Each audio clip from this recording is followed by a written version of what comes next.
ఆ రోజు 7 లక్షల మెట్రిక్ టన్నుల యూరియా వాడుతుండే తెలంగాణ ఇవాళ 27-28 లక్షల మెట్రిక్ టన్నులు వాడుతుంది అధ్యక్ష. 28 lakhs వేర్ టు వేర్. ఎరువు బస్తాలు అయితే మనుషులు తినరు కదా అధ్యక్ష. తింటామంటే కాంగ్రెస్ వాళ్ళకి పంపిస్తాం, మాకు అభ్యంతరం లేదు. అవైతే మనుషులు తినరు, అవి పంటలకే వాడవలసి వస్తుంది.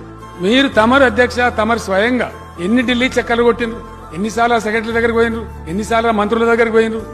మొదలుపెట్టిందే మీరు. నేను చెప్పుడు, మీరు పోవుడు, లెటర్లు రాసుడు, ఒక 15-20 చక్కర్లు తమరే ఢిల్లీ కొట్టిండ్రు. అట్లా పోయి వాళ్ళని పీడి తెస్తే ఇలా స్టెబిలైజ్ అయితే బ్రహ్మాండమైన ఎరువులో కొడుతుంది అధ్యక్ష. అదే కాంగ్రెస్ పీరియడ్ లా చెప్పుల లైన్లు, పోలీస్ స్టేషన్ల ఎరువు బస్తాలు, మళ్ళా కాంగ్రెస్ వస్తే అదే గతేస్తుంది. మళ్ళా చెప్పుల లైన్లు, లాఠీ చార్జీలు, 3 గంటల కరెంట్, 3 గంటల 7 గంటలు ఏది రాదు అసలు. మా సోదరుడు ఒక ఆయన చెప్తున్న అధ్యక్ష, మళ్ళా కాంగ్రెస్ కి వస్తే అధ్యక్ష కరెంటు గోల్మాల్, రైతు బంధుకు రామ్, దళిత బంధుకు జై భీమ్. ఇక 20 రోజుల నుంచి తిరుగుతున్నా కానీ ఒక్క కట్ట కోసమే 20 రోజులు తిరుగుతున్నా ఒక్క కట్ట కూడా మాకు దొరకట్లేదండి. మేము వైఎస్ రాజశేఖర రెడ్డి ఉన్నప్పుడు ముఖ్యమంత్రి ఈ దుస్థితి చూశామండి. అప్పుడు చెప్పులు గాని, ఆధార్ కార్డులు గాని మా ఆడవాళ్ళని తీసుకొచ్చి లైన్లో పెట్టేవాళ్ళమండి.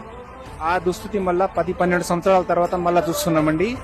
కాంగ్రెస్ గవర్నమెంట్ కి మేము ఓటేసి నమ్మి ఓటేసాం కానీ ఈ దుస్థితి చేసి మమ్మల్ని ఈ విధంగా మోసపూరితమైన మోసాలు చేస్తారని చెప్పేసి మేము ఎక్స్పెక్ట్ చేయలేదండి.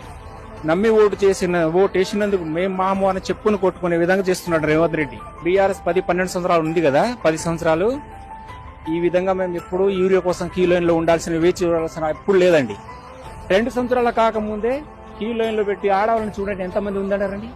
చెప్పులు పెట్టి గాని, ఆధార్ కార్డులు, పట్ట బుక్కులు అని చెప్పేసి జాయింట్ చేసి మమ్మల్ని ఏ పని చేయనీయకుండా ఇది సొసైటీ ముందర నుంచి పొద్దున్న నుంచి నిల్చొని ఉన్నారండి.